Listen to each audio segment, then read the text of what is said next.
I'm Robbie with Helsel. This is First Coast Journal, a program of information about people and events on the first coast of Florida that make this a nice place to be any time of year. You know, nice weather's coming up, don't you? Oh, by the way, how do you like this? I think that really is the new you. I never thought that you would be the best dresser, the Beau Brummel of this show. You've gone right past me, though. You look great. I just didn't feel like, you know, I've had a weekend, I had a little thing going on in the house, and I thought, I'm just going to go like this and let you carry the load. We'll let our audience decide if that's something they like. They will unanimously say, yes, they'd rather have you dressed up properly. Well, good show. Yeah. We have, coming up, we'll have the Independent Living Resource Center talking, very interesting thing, what they do for people with disabilities and so forth.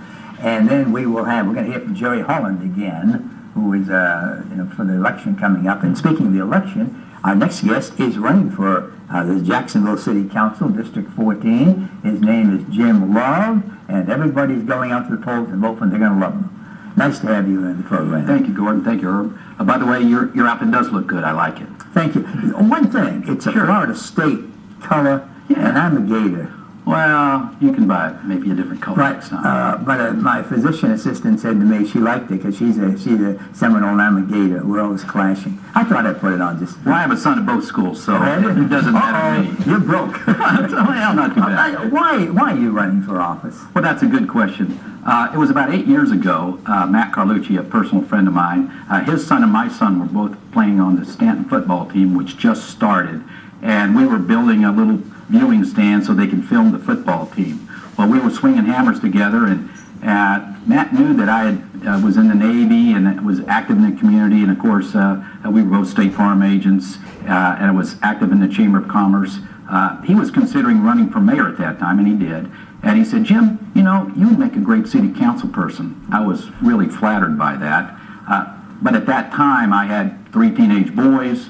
I just made captain in the Navy. It just really didn't make sense to run then. And 4 years later, Michael Corrigan, who was a good city councilman, I didn't want to run against him then. But the last 4 years, I've been working hard to get ready to be a city councilman. I've been on 4 leadership trips from China to Indianapolis to Kansas City and Seattle to try to pick up good ideas to bring back to the city. I've done a lot in the community already. I'm the current president of the Park and King Area Association. And 15 years ago, Riverside was where my office is, and St. Vincent's and First Guaranty Bank. It was going downhill, and we could see it. And we decided we need to make a difference. So what we did is we started this organization from scratch, put together some plans, walked the streets with the police and our city councilman at that time. I think we had Matt Carlucci with us. We had Jim Overton with us, I believe. We even had some of the press there. But we made a difference. We actually put some medians in. We paid for those with some help from some major donors like First Guaranty Bank and St. Vincent's Hospital. It made a difference. In 2005, we were very fortunate to have this Town Center Initiative money come available. At that time, we put together a plan. They couldn't believe we had it together so fast. We were one of the first groups, if not the first group, to qualify for the Town Center Initiative. And in 2005, we finished a very large renovation, which totally changed the atmosphere in the Riverside area. And so in some way, what you're trying to tell us is that what you've done in a smaller scale there, you'd like to do for the city. Absolutely, absolutely. In fact, the change in Riverside allowed, the American Planning Association last year, which is this little emblem here, they gave us the Riverside-Avondale neighborhood is one of the top neighborhoods in the entire country. The very first neighborhood in Florida to get that award. And I'm proud of that. There was a lot of help from a lot of different organizations, including Riverside-Avondale Preservation. But we have a great neighborhood, and I think I helped in a small way. You maybe, I don't know whether the group accidentally or planned this, but you responded to the decline of the Riverside-Avondale area quickly when you found out about it, you know, right. And you were able to save it. Some areas haven't done that very much, and they're having a bigger struggle probably. You've done a good job. Well, thank you very much. We're proud of it, and we want to keep it that way. It takes work all the time. Right now we're battling a little bit of graffiti. We've got a little plan on how to battle that. if that's our worst problem, that's not too bad, but we don't even like He that. goes around doing graffiti. Was that right? I saw the spray cans in your back of your car. Okay, all right. For the larger picture with regard to issues the city is facing, Right. what are some of those that you would like to really have an influence on? Well, certainly the economy and jobs is a big issue. As an insurance agent, I see people coming to me and say, Jim, you know, I lost my job. I need to figure out ways to save money on insurance. So I get to see these things that are happening, and it's disheartening. And so, as a small business leader for the last 27 years, twice have been selected as a small business leader at the Downtown Council. I know about jobs. I know about small business.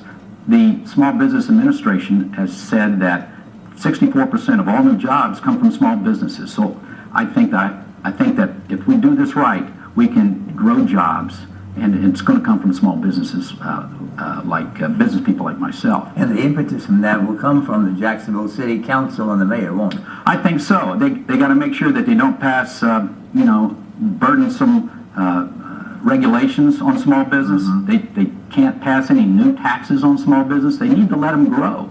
If they let them grow, then what happens is then they start hiring people, they can afford new houses, and their tax base will rise. So they'll get their money eventually, but they got to let people have new jobs. The river is important to our city, and it's certainly important to your community that you're going to be representing if elected. Tell us what your position is regarding that. Well, certainly the river to me is our most important asset. A couple of years ago we had some, the algae bloom. We had the dead fish floating in the river. We cannot have that. If we're going to bring big businesses to town, we don't need this showing up in the newsprint. And besides, it's a wonderful asset that we need to take advantage of.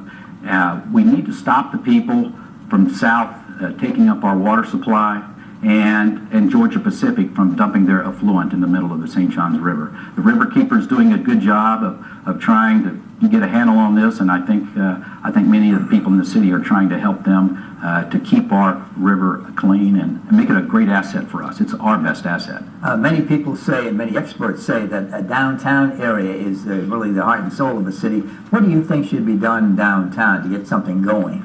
Well, the Civic Council came up with a plan, and I like a lot of the ideas in it. The problem is paying for it. How are you going to pay for it?